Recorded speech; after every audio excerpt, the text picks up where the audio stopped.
가장 힘들었던 거는 이해가 안 됐을 때 좀 좌절하는 거. 그 다음에 공부가 안 될 때. 이렇게 하다가 떨어질 것 같을 때. 그래서 그때 너무 좀 괴로웠었고 진짜 뭐 사실 인생 수 있어요. 열심히 하려고만 했었던 것 같아요. 합격하기까지는 그것만 필요한 건 아니더라고요. 내가 얼마나 공부를 잘못 열심히 했는지를 이제 좀 깨달았던 거죠. 원래 공부하던 방식을 바꾼다는 건 굉장히 어렵고 두려워요. 근데 뭔가 잘못됐다는 걸 일단 깨달았기 때문에 그때는 바로 바꿔야 된다고 생각을 했었어요. 솔직히 말해서. 어떻게 하다가 이제 세무사를 준비하시게 됐었는지. 회계사 시험이나 세무사 시험 쪽을 처음 준비를 하지 않았고, 왜냐하면 이제 회계원리를 들었는데 회계원리가 너무 어려운 거예요. 아, 역시 이건 나랑 안 맞는가 보다 라고 해서 저는 바로 공무원 시험 쪽으로 돌렸고, 7급 준비부터 이제 교직이수해서 임용고사 준비하고 계속 떨어지다 보니까 공익근무가 끝나가는데 그때도 제가 이제 진로를 못 정했던 거죠. 대학교 고시반에 이제 동기가 지훈아 이거 한번 세무사 한번 준비 한번 해봐라. 세무사는 좀 배신하지 않을 거다라는 그 말 한마디만 듣고 이제 전역하고 28살에 이제 고시반에 들어가서 세무사 시험을 처음 시작하게 됐습니다. 되게 특이한 과정을 거친 다음에 그쵸. 종착지가... 진짜 뭐 사실 인생 수 있어요.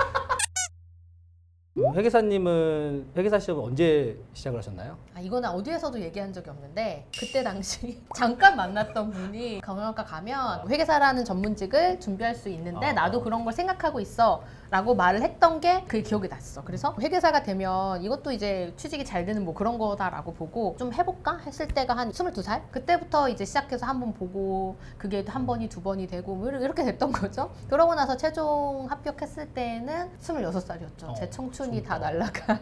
26살에 합격했는데 뭐 청춘이에요. 저는 28살에 시작해서 31 때 합격했는데.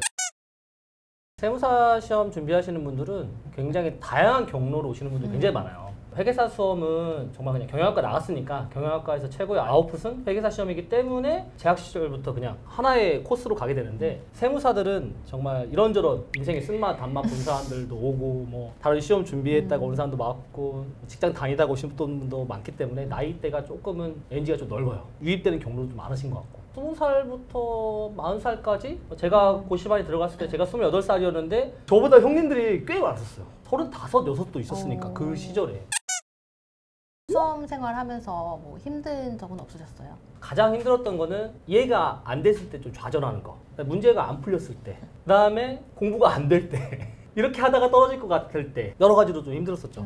가장 문제점은 이제 불안감? 네, 저는 좀 늦게 시작을 했었고 계속 시험만 떨어져 봤었거든요. 너무 시험을 떨어지다 보니까 마지막에 준비했던 시험이었기 때문에 좀 불안감이 컸었습니다. 이게 이제 수험생분들이 가장 힘든 게 불안감인 것 같아요. 이게 다른 공무원 시험 같은 경우에는 1년에 시험이 여러 번이 있고 국가직, 지방직이 있고 또 행정직 하다가 뭐 경찰로 바꾸고 소방직으로 바꾸고 교육행정으로 바꾸고 해서 사실은 어느 정도 실력이 되면은 합격을 하게 돼요. 우리 전문직 시험 같은 경우에는 1년에 한 번밖에 없잖아요. 그게 가장 좀 괴롭다? 합격 아니면 불합격이고 또 워낙 타임어택이나 허락 제도가 있기 때문에 그게 좀 무섭더라고요.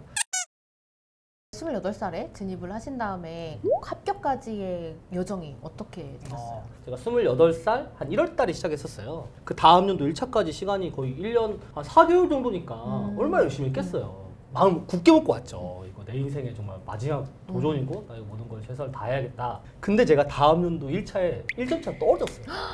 그래서 그때 너무 좀 괴로웠었고 뭐 좀 방황하다가 그 다음에 제시를 1차 합격하고 또 동차 또 떨어지고 이제 유예 때 합격을 했으니까 회계 원리 시작 때부터 세무사 발표 때까지 한 3년 6개월 정도 걸렸죠. 그냥 저도 그때 회계사님 비슷했는데 열심히 하려고만 했었던 것 같아요. 합격하기까지는 그것만 필요한 건 아니더라고요. 수험 전략도 필요했었고 또 무엇보다 세무사 시험도 이제 전문직 시험이다 보니까 공부 난이도와 공부 범위가 많기 때문에 그냥 열심히 절실히만 한다고 하더라도 실력이 쌓이기도 쉽지 않고 유지하기도 굉장히 어려워요. 그쵸. 실력 쌓기까지 위해서 절실함과 시간, 노력, 끈기, 인내가 필요해요. 이제 다음에 1차를 도전할 때는 어떻게 좀 전략 같은 거를 바꾸셨어요? 떨어지고 거의 한 6개월 정도로 공부를 못했던 것 같아요. 이제 고시반 형이 너 이러고 있지 말고 저럴 거면 서울 올라가서 공부해라. 자기 친한 친구 소개시켜 주겠대요. 그래서 신림동 고시촌을 12월 달에 올라가서 그 형을 만나서 공부 방법을 좀 굉장히 바꿨습니다. 그 형이 이제 공부를 같이 하는데 오자마자 재무회계 문제 개수를 딱 세는 거예요. 그래서 한 800개 되더라고요. 그래서 야 그러면 이거 하루에 한 50문제씩 나랑 같이 풀어보자. 그래서 갑자기 좀 머리가 땡겨졌죠. 뭐 원래는 뭐 하루에 20문제 풀면 그냥 자리에서 뭐 이제 뭐 객관식 책 꺼내놓고 기본수도 찾아보고 해설도 찾아보고 이렇게 푼단 말이에요. 근데 이제 그 형은 하루에 이제 50문제씩 딱 시간 정해서 2시간에 끊어서 풀자고 하더라고요. 그리고 이제 세법 같은 경우에도 뭐 객관식 세법 딱 문제 세더니 한 1000 몇 문제 돼요. 그러면 그거 20일로 돌려야 되니까 그럼 하루에 뭐 몇십 문제씩 풀자. 제가 공부했던 방법이랑 좀 달랐죠. 이렇게까지 뭐 해야 되나? 그래서 이제 처음에 좀 이제 놀랐고 두 번째로 제가 공부를 바꿨던 거는 지급이자 송금을사니 공부를 했네요 저한테. 나 공부했지 나 대충 알고 있어. 그거 한번 외워보라고 하는 거예요. 그래서 외워하더니 자기는 외웠대요. 그래서 앞글자를 따서 막 외우는 거예요. 그래서 이거를 굳이 앞글자까지 따면서 외워야 할 정도인가? 그냥 이해만 하고 있으면 되고 내가 이 내용을 알고 있으면 되고 문제가 어느 정도 풀리면 내가 아는 거지. 근데 그 형은 외울 거는 정말 완벽하게 딱 외우려고 하는 스타일이더라고요. 그래서 일단 크게 두 가지 문제를 정말 실전처럼 많이 풀어보는 거. 두 번째로는 외워야 될 텍스트는 이해하고 있다는 걸로는 굉장히 부족하다. 완벽하게 뇌에 새길 정도로 외우는 습관. 그걸 보고 저는 좀 깜짝 놀랐고 그걸 굉장히 저도 좀 받아들이려고 노력을 했었어요. 원래 공부하던 방식을 바꾼다는 건 굉장히 어렵고 두려워요. 근데 뭔가 잘못됐다는 걸 일단 깨달았기 때문에 그때는 바로 바꿔야 된다고 생각을 했었어요. 솔직히 말해서. 근데 생각보다 바꿔보니까 한 달, 두 달만 지나 보니까 금방 익숙해지고 또 바꾼 공부 방법에 대해서 좀 효과를 좀 느끼는 순간부터는 내가 얼마나 공부를 잘못 열심히 했는지를 이제 좀 깨달았던 거죠. 세무사님 사무실 놀러 갔을 때 책 이거 봤던 거라고 하면서 보여주셨는데 책이 깨끗한 거예요. 세무사님 어떻게 공부하시길래 그렇게 깨끗하게 책을 보신 거예요? 근데 저도 회계사님이랑 비슷했었어요.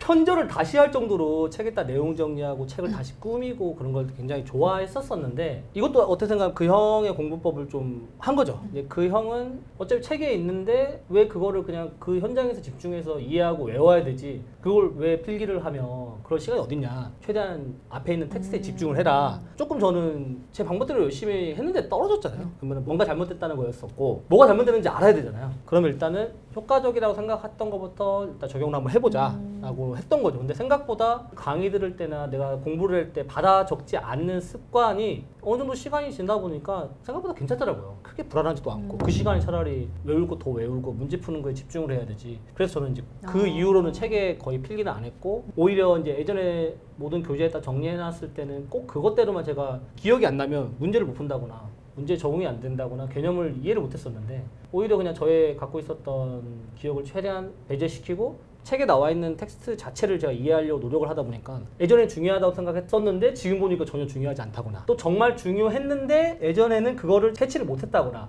그런 것들이 좀 보이기 시작을 했고 또 내용을 정리하고 요약하는 데 들어가는 시간이 다 문제풀이 하는 데 들어갔고 좀 개념을 이해하는 데 시간이 들어갔기 때문에 좀 오히려 더 이렇게 효과를 봤던 거죠.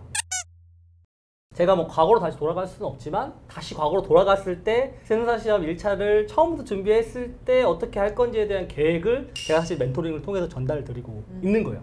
지금 새로 수험을 시작하시는 분들은 저의 지식은 없으니까 저의 경험 그리고 제가 겪지 말았어야 될 시행착오를 제거해주는 방법으로 공부 계획을 따라가시면은 동차를 그래도 도전할 수 있을 것 같고 시험 운까지 따른다면 합격까지 할 수 있을 정도의 공부 계획과 공부 방법을 제가 전달드리고 있는 거죠. 수험생들 분들이 제가 적성에 맞는지 모르겠다 혹은 뭐 전문직이 회계사 세무사가 뭐 AI로 다 대체될 것만 같다 그래서 불안해서 공부가 안 된다 뭐 이렇게 말씀하시는 분들이 있어요. 세무사님도 이제 멘토링 하시면서 그런 얘기 들을 때 어떻게 조언해 주세요? 세무사가 딱 한 가지 일만 하는 게 아니거든요. 그쵸. 진로도 다양하고 하는 업무 영역도 다양하기 때문에 얼마든지 나의 적성에 맞는 일을 할 수 있어요. 그리고 그게 안 맞으면 딴 일을 하면 돼요. 그러니까 지금은 고민하실 때가 아니고 일단 세무사 시험에 들어오셨고 합격이 목표라면 일단 수험생이시기 때문에 합격만을 최우선으로 생각하셔야 돼요. 합격을 하냐 마냐에 목숨을 걸어야 되는데 그 이후에는 어떨까 또는 합격을 한다 한들 이게 내 적성에 맞지 않으면 어떡할까라는 그 불안감들이 현재 집중하셔야 될 공부에 영향을 줍니다.